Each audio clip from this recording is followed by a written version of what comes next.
Hello दोस्तों, बहुत बहुत स्वागत है आपका मेरे चैनल भरत चौहान ब्लॉग्स पे।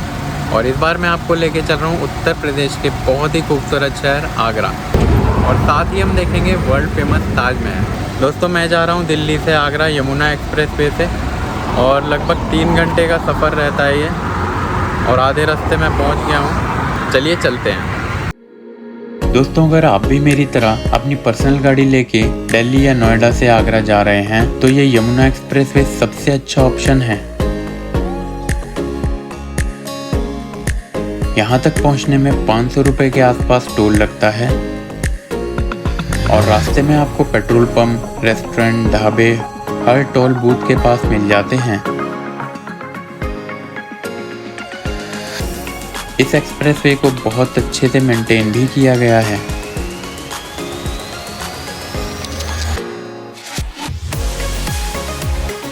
दोस्तों, आगरा की 2 जगह, आगरा का किला और ताजमहल बहुत लोकप्रिय हैं, और साथ ही फतेहपुर सीकरी भी पर्यटक देखने जाते हैं। तो मैं होटल में फ्रेश होकर सीधे आ गया आगरा का मशहूर लाल किला देखने।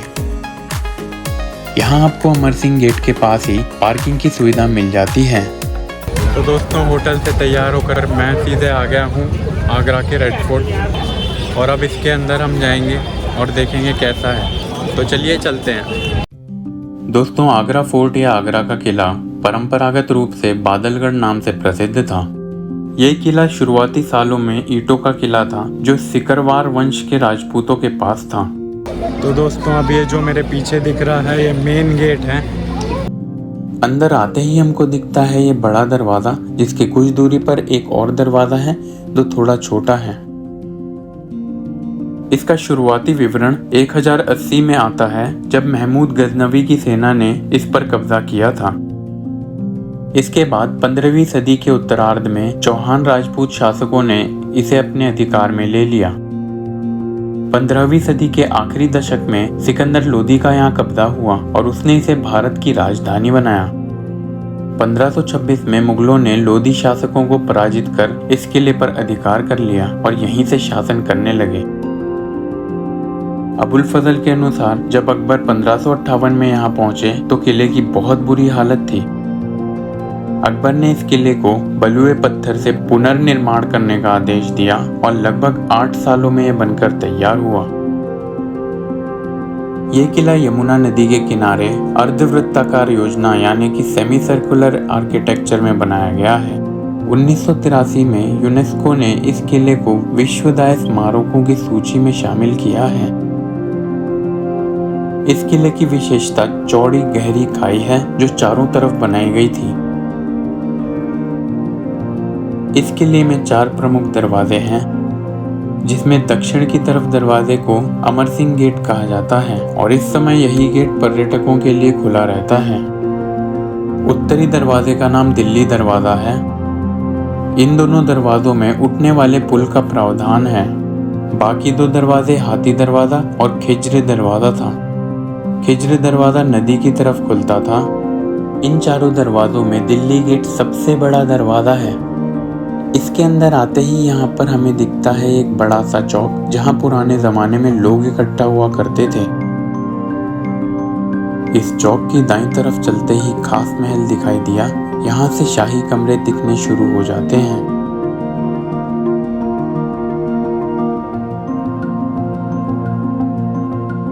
शाही महल में अंदर आते ही शुरुआत में ही दिख जाता है ये अंगूरी बाग। इसे संगमरमर के पत्थरों से सजाया गया है।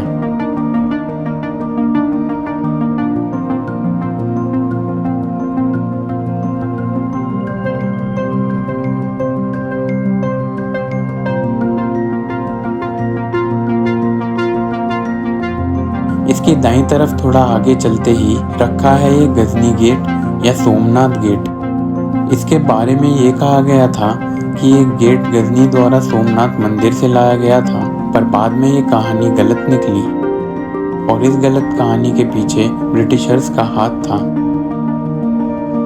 इस महल के अंदर बहुत खूबसूरत चबूतरे और आंगन दिख जाते हैं, और इन आंगनों के आसपास लगे हुए खूबसूरत कमरे भी दिखाई देते हैं। शुरुआत में इस किले में 500 सुंदर भवन थे, जिनको शाहजहां ने तुड़वाकर संगमरमर के महलों में बदल दिया था। बाद में ब्रिटिश शासकों ने कई भवनों को छावनी में बदल दिया था। इस किले का कुछ हिस्सा इस समय भारतीय सेना के अंतर्गत है। इसको लाल किला या किला-ए अकबरी भी कहा जाता है।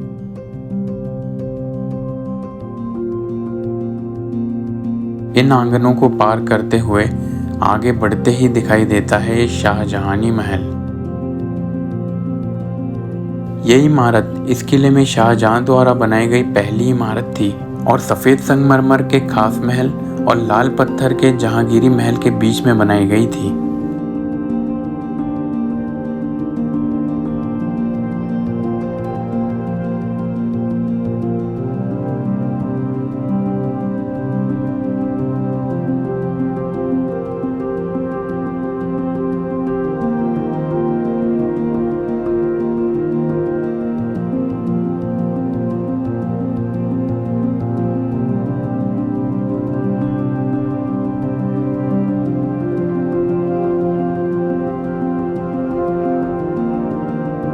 आगे चलते हुए खास महल जो सफेद संगमरमर से बना है सामने दिखता है।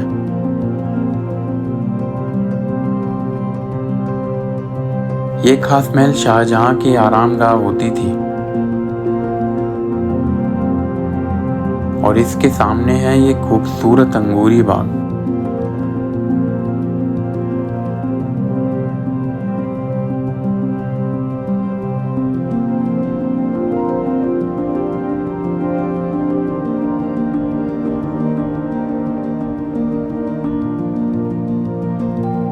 खास महल की दीवारों और छतों पर बहुत ही खूबसूरत नक्काशी जो अलग अलग किस्म के पत्थरों, शीशों, सोने और चांदी से की गई थी।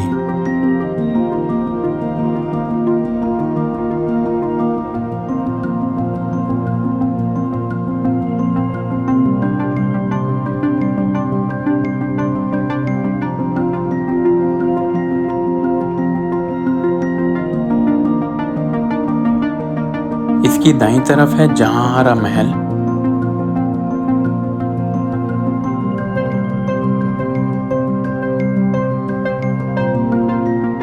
आगे बढ़ते हैं तो आता है एक कमरा जिसे जंजीर-ए अदल या जहांगीर की न्याय की जंजीर जो 1605 में जहांगीर ने लगाई थी, जिसका एक सिरा यहाँ इस कमरे में था और दूसरा नीचे नदी की तरफ।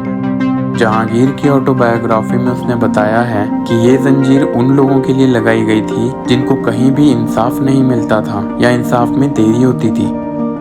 वो इंसान यहाँ आकर जंजीर में लगी घंटी बजा सकता था ताकि उसकी शिकायत सीधे सम्राट तक पहुंचे। इसके दाईं तरफ आगे दिखता है मुसम्मन बुर्ज और झरोखा। इसे अकबर ने शाम के समय सूर्य के दर्शन करने के लिए बनवाया था। 1632 से 1640 में शाहजहां ने इसे खूबसूरत संगमरमर के पत्थरों से वापस बनवाया था। शाहजहां ने आखिरी 7 साल इस मुसम्मन बुर्ज में ही गुजारे थे। इसके आगे दिखता है ये शीश महल। आज के समय इसे टूरिस्ट के लिए बंद कर दिया गया है। इस महल को गर्मियों के लिए बनाया गया था। इस महल में 2 कुंड थे जिसमें फव्वारे थे और साथ में झरना आता था। ये पानी के कुंड गर्मियों में इस महल को ठंडा रखते थे। यहाँ पर एक जगह नगीना मस्जिद भी है जिसे शाहजहां ने सफेद संगमरमर से 1635 में हरम की स्त्रियों के लिए बनवाया था। इसके अंदर जनाना मीना बाजार था जिसमें सिर्फ महिलाएं सामान बेचा करती थीं। ये मस्जिद खुली और हवादार थी। इस मस्जिद की एक तरफ खुला चबूतरा दिखता है जहां तख्ते जहांगीर या जहांगीर का सिंहासन है, जो जहांगीर ने 1602 में इलाहाबाद में बनवाया था। 1610 में इसे यहाँ ले आया गया था। उस समय यहाँ जहांगीर का महल था।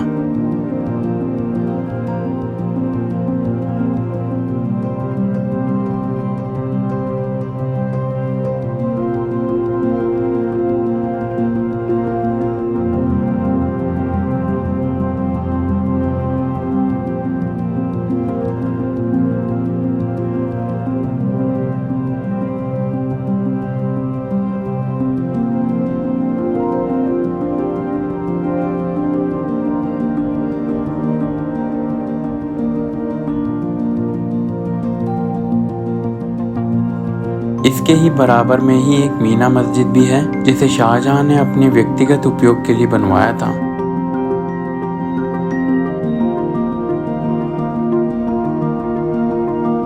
ये मस्जिद मुसम्मन बुर्ज के सामने है।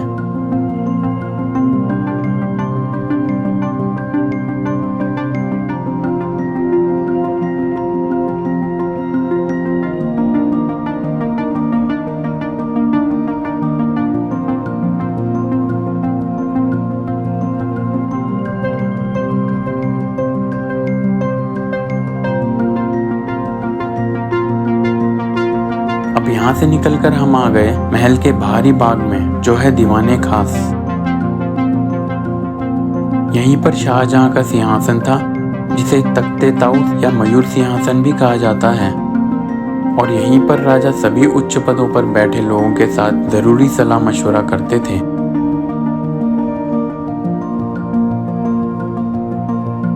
इसके ही सामने दिख जाता है दीवाने आम, जहां आम जनता की सभाएं लगती थीं और सारे सरकारी कामकाज यहीं से किए जाते थे। 1803 में यहाँ ब्रिटिश सरकार ने गोला बारूद का भंडार बना दिया था।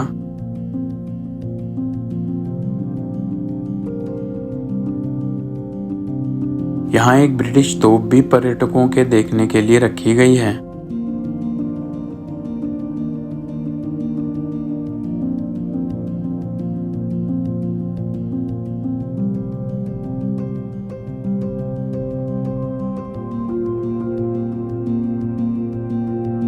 मुख्य किले से निकलने के बाद यहाँ दिखता है जहांगीरी महल और अकबरी महल, जहाँ सामने की तरफ जहांगीर का हौज रखा है। इस हौज में जहांगीर नहाया करता था। इस महल को इस हौज के कारण जहांगीरी महल कहा जाने लगा, जबकि असल में यह महल अकबर के बंगाली महल का एक हिस्सा है।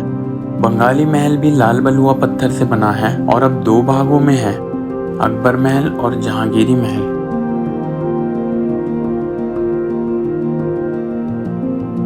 तो दोस्तों, ये था आगरा का किला, जो बाहर और अंदर हर तरह से अद्भुत है। अगर आप आगरा आए हैं तो इसे बिल्कुल मिस नहीं कर सकते। दोस्तों, आगरा का लाल किला देखने के बाद मैं शाम में चला आया आगरा की मशहूर मार्केट, जिसे सदर बाजार कहा जाता है। तो दोस्तों, आगरा में शाम हो गई है और मैं शाम में खाना खाने सदर बाजार आ गया हूँ। ये बाज़ार बहुत फेमस है आगरा का और हर तरह का खाना यहाँ पे मिलता है। दोस्तों, यहाँ सदर बाज़ार की चाट, चाउमीन, चाइनीज़ बहुत फेमस है और यहीं पे खाने आएंगे आज हम। तो चलिए चलते हैं। इस मार्केट में वैसे तो हर तरह के सामान मिलते हैं, पर यहाँ एक गली में खाने के अलग अलग स्टॉल्स हैं और यहाँ खाने वालों की अच्छी भीड़ दिखी, तो मैं भी यहाँ एक स्टॉल पर आ गया और ट्राई किया यहाँ का बास्केट चाट, जो बहुत ही टेस्टी था। आगरा में ये जगह भी खाने के लिए फेमस है दोस्तों। इसके बाद अगले दिन मैं गया फतेहपुर सीकरी, पर उसके बारे में बात करेंगे अगले व्लॉग में। दोस्तों, अगर आपको ये व्लॉग पसंद आया हो तो लाइक कर देना और दोस्तों के साथ शेयर कर देना और कमेंट बॉक्स में ज़रूर अपने फीडबैक्स दे देना। अगर आपने ये चैनल सब्सक्राइब ना किया हो तो ज़रूर कर लेना, ताकि आने वाले इंटरेस्टिंग वीडियोस आपसे मिस ना हो जाएं। अगले व्लॉग में फिर मिलेंगे, तब तक के लिए जय हिंद दोस्तों।